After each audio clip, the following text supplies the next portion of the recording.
This is Ivan. Ivan wanted to level up in chess from beginner to intermediate. And for the first 10 months in a row, he failed to improve. What Ivan decided to do is to sit down and count why he stopped improving in chess all this time. And to his surprise, all of his mistakes were rather similar. He knew exactly what to do then. He sat down for the next few weeks and hammered fixing these mistakes.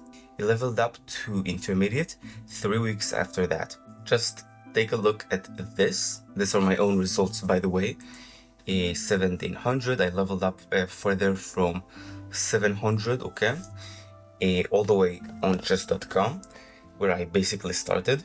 And as you can see, pretty much for the first half a year, okay, for me it wasn't 10 months, it was just 6 months. For all of this time I was stuck on actually improving from end of January all the way into the end of June. Okay, so all of this time I was basically on the same elo, no matter how much I actually tried to improve. And this video is going to be a little bit different to other chess videos, because I'm not going to show you like specific tactic or anything like this. Instead, what I'm going to show you is the general concept that we need to understand in order to improve actually as chess intermediates. Okay, so here is our first example, and as you can see, white is pretty much winning. Why is he winning? He has a lot of minor advantages in contradiction to black, which doesn't really have all that much. Let's count all of these minor advantages and see how they play out. First off, he has a lot of queenside space. If you can see, his pawn is more advanced, okay? Bishops are here. He has more control over that area. So first thing. Second thing, he has a very powerful center. Yeah, pawn here, which is defended by the bishop and the knight. Okay, this is a strong center. Third of all of his pieces are already outside of their starting squares, okay? He's a lot of effort into developing them. And so you can see the bishop here, which is, by the way, quite strong here because, again, versus the queen, another bishop and a knight. This is another very good thing. He has a lot of development. Okay, and so he has these three advantages. They're not big advantages, but together they accumulate into this one major advantage. White does is e5. The computer doesn't have any complaints against this move. White does queen to d7. Unpinning the pawn, okay? White does a mistake. The mistake that white does is rook to b1. Now, why is this a mistake? Let me just show you. It allows black just to win material. If you're gonna take here, he's gonna move the knight here and then take the pawn here. He ends up like taking the pawn. Let me just show you. Let's say, for example, after rook to b1, d-take. Let's say for a moment you move the bishop basically to defend the pawn. Okay, now he's just gonna take his up pawn now. Okay, so now whilst you still have all of your advantages, now black gained an advantage in his favor. He gained a material advantage. The more that you level as intermediate, okay, the material advantage is going to play a very crucial role. If you're up a pawn, basically you're being considered in an advantage, okay? Right now it's relatively equal because white also has a lot of advantages for his favor. But let's say for a moment that black would have been an advantage 2 points. Now black would have been in a major advantage. And all this development that white had suddenly done, it doesn't really count as much of an imbalance in his favor. But let's go a few moves back, okay, to the mistake. Black decides to take. White makes another mistake. We are making these mistakes to learn. It happened a lot that I've made these mistakes. The mistake is that white takes like this. It ends up giving away this pawn, okay, but it ends up also giving away this pawn right here. Once you take with the knight here, black can simply take you. Now you have this pawn very, very exposed and it's likely to fall, okay? So if takes here, okay, now you've basically like lost the pawn, okay, and now it's very permanent. You don't really have as much pieces out as we've had previously, okay?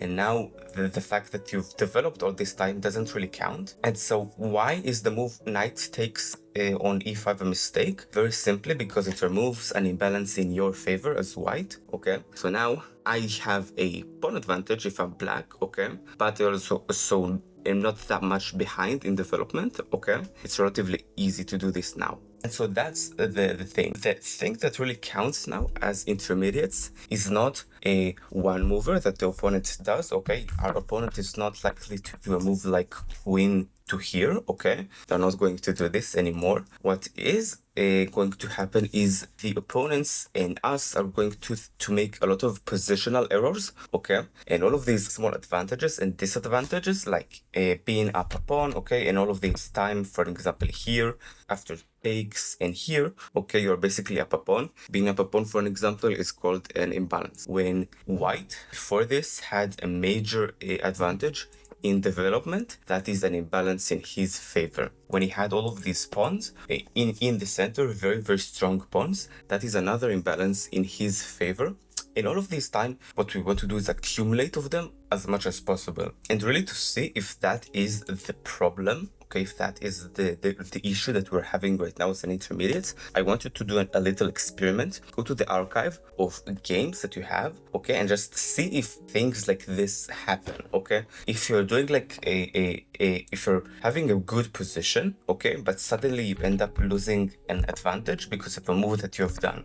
If this happens, that is likely to be the reason that you're stuck in chess right now.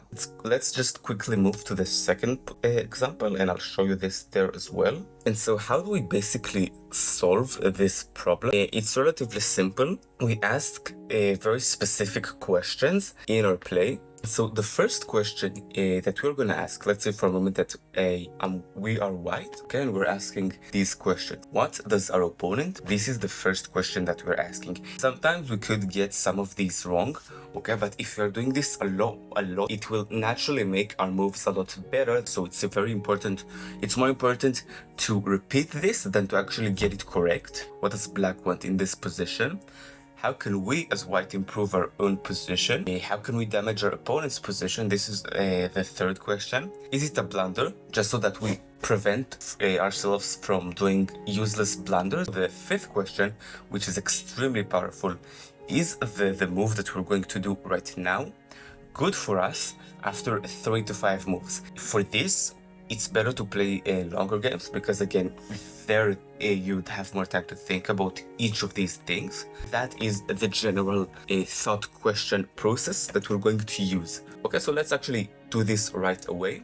What does our opponent want as black? And I really want you to think about this for a moment, like not from our perspective, okay? But let's say for a moment that in this exact position, we were black, okay? What would we actually want? We think white is in an advantage. We assume black would want is something to do with this knight. If you think about it, this knight is the only piece in the back rank of black which hasn't really been used. Like, so this is why white has a development advantage. Black would probably want to do something with this knight. Sometimes we get this thought questions wrong, okay? Could completely happen, but we assume that he wants to do something with this knight, okay? First thing, he might also want, and again, this is another assumption, he might also want to blast open this center. Why is this? Because we have a lot of power in the center. All of these 3 pawns, it's a large pawn chain in the center. He probably would want to blast it open, okay, and then to develop the knight, also a possibility. And so we ask ourselves these questions, and now we get like 2 ideas for what our opponent wants. We cannot really stop him from trying to open the center, and developing here the knight doesn't really seem that good, so he's probably going to do something else. So now this is first question that we've asked. The second is, how can we improve our own position if we were white? Okay, and we get like again a bunch of things. Maybe move the queen, for example, connect the rooks, and maybe move the rook here, make like this. Okay, move the queen here, maybe connect the rooks, okay, and maybe then move the rook into b1, just so that the rook like has an open file to actually go for, and maybe the rook to here as well. That again gives us a food for thought. Now, can we actually damage our opponent's position? Let's say for a moment that we think twice about how can we damage our opponent's position. It is a mistake. Like taking here is a mistake because it gives away this pawn. But it turns out it's actually not that much of a mistake, because after we do this, it looks something like this. Okay, I myself did not really expect this, but it turns out it damages a lot the position that that black has. If we do this, because take a look at what we can do now. Now we can do a move like d5. He cannot really progress, so now he has basically to take. And now we can do knight to d4.